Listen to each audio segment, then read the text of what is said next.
Bryce Koon alongside Glen West as LSU falls in just devastating fashion here to the Ole Miss Rebels. Glen, I mean, look, fans have seen the score by now. We watched it. I almost got trampled. I mean, look, if you're a college football fan, you obviously enjoyed this, but Brian Kelly did not mince words in saying, look, he didn't. This is not the brand of football that LSU needs to play, wants to play. What were your thoughts on that? Yeah, I mean, look, I think from a defensive perspective, it was probably one of the worst performances I've ever seen. I mean, I've been covering this team for 6 years with various outlets, and they just looked completely outmanned, outclassed, outcoached. They just were not very good in any respect on defense today, and it extends from the front line of defense all the way back to the secondary. We all know that they were playing a lot of young players today. They were rotating Terrence Welch. They were rotating Ashton Stamps. Doesn't cut it, though. I mean, we heard all week about how they were working on the fundamentals, how they were pleased by the progress that they were making in that respect, and they came out and they just laid an absolute dud. It was not a very good performance from start to finish for the defense. Offensively, you had some really great moments. I think you scored touchdowns on 6 of 7 possessions there. You were able to take a 42-34 lead and really kind of take some control of the game, and defense just kind of let you down again. I mean, they were able to come back and continue to make some really just point blank bad mistakes. I mean, just bad coverage, bad assignments, bad tackling, you name it, they did it. And then when you kind of need your offense there in the fourth quarter to kind of pull you through, they weren't able to kind of come through for you there at the end. A couple costly penalties on that final drive really delayed, I think, what would have been a pretty successful attempt at trying to win that game. Offense, you had the one touchdown in the fourth quarter, but outside of that, you punted, I think, twice, and obviously didn't get the finish there at the end to tie it up or potentially win it. So, yeah, I mean, look, I would still say, I mean, you can't blame any of this on the offense. They put up 49 points and 637 yards of offense, but they've got to go back to ground zero, I think, on this defense, man. They have some real struggles here, and I don't know that there's any quick fixes for it, honestly. Yeah, that's something I was kind of wondering during the week. Does it take time, or is this just something of who we are? And Brian Kelly mentioned this. There's nobody else walking through that door. It's up to these guys to be able to figure it out. I know, obviously, there's a lot of doubts about that going forward, and understandably. You do go back. The defense only gave up 3 points in the third quarter, seemingly trying to find their stride a little bit against an Ole Miss offense. But then again, just kind of the wheels fell off in that fourth quarter.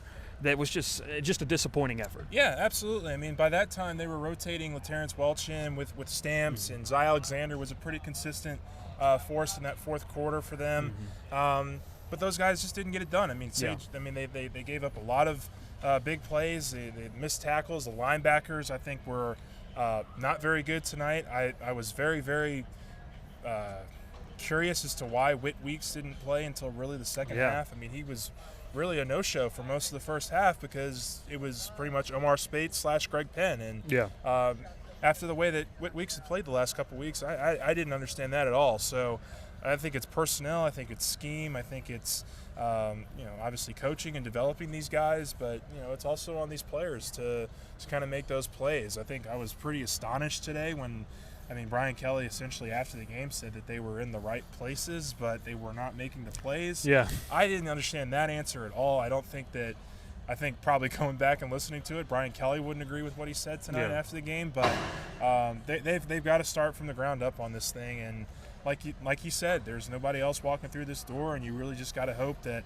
they try to find some quick fixes, but it's going to be a lot easier said than done.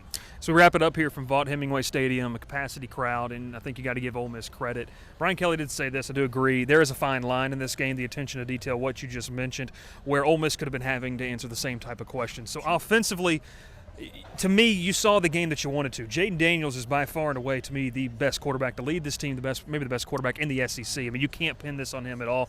Obviously, you see kind of what happened there towards the end. Glenn, but going forward, and that was your question to Kelly, he said this team's got to be pissed off. We've heard that once already this season, though, after Florida State. How many more times do you think this lesson has to be learned? Yeah, resiliency and resolve are two other words that he used quite a bit.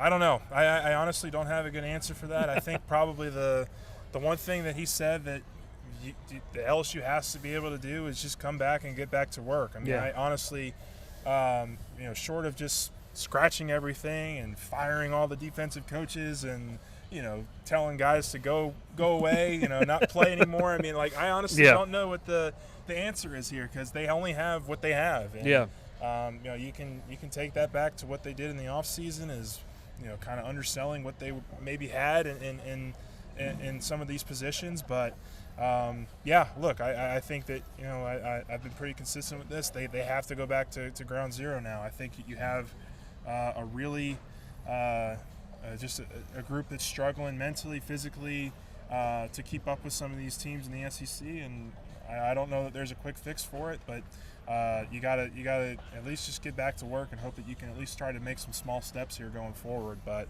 the resiliency, the resolve, that was not there tonight. Kelly looked as dejected as maybe I've seen him since getting here. I mean, with all the losses that they've had, these last couple of years, this one really, I think, kind of stunned him a little bit, and it certainly, there's a lot of work to be done, and he's going to be at the forefront of trying to make it happen. One more thing to add as we get ready to close it out here from Oxford, Mississippi. Kelly said earlier in the week that pretty much the personnel that he's played are the guys that are going to play. To me, you got to revisit that at some point. I'm not necessarily saying that the guys on the bench are better than what you're putting out there, but if you're not executing, sometimes there needs to be a fire lit under some of these guys that are getting roles. Well, I mean, they tried it today. I mean, Terrence Welch hadn't played all season, and I would say he was out there for half or three-quarters of the game. Very fair. Ashton Stantz played a good bit tonight. I mean, Zy Alexander played some. Deuce Chestnut didn't even make the trip. I mean, like, they made some adjustments in the secondary with who they were playing, at least at cornerback. I mean, safety is still – I mean, maybe you play Toviano at safety. Maybe that's something Ryan you Yates, could try. a guy, Ryan Yates had the massive play down here. Big play down there in the fourth quarter. Maybe he work him in more. But, I mean, they tried different stuff tonight, and none of it stuck. None of it worked. And I think that comes back to scheme. It comes back to players not being quite ready to develop and put on the field there. And, eventually that comes back to the coaching. So, I mean, there's a lot of answers that they have to try to find in a very short amount of time. And I don't know how you go about doing it, but you've got to start somewhere. And you got another tough road game here against Missouri next weekend.